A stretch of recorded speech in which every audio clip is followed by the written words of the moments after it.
تخيل تدخل نار مولعة وتطلع منها سليم. في زمن ملك اسمه نبوخذ نصر أمر الناس تسجد لتمثال ذهب. يسجدوا لتمثال ذهب، انتوا متخيلين؟ لكن منهم 3 شباب رفضوا يسجدوا للتمثال ده.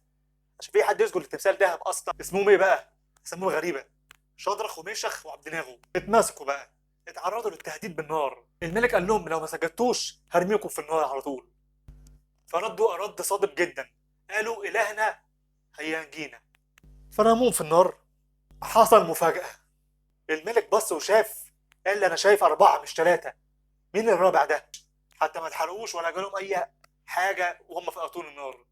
والرابع ده اتضح الملاك كان بيحرسهم وبيأمنهم، وخرجوا أحياء قدام الناس كلها، وكله سجد للإله الحقيقي.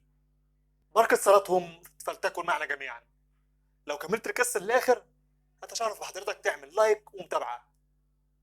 ولو انت على اليوتيوب اشترك في القناة وفعل الجرس عشان تشوف كل قصة ان شاء الله.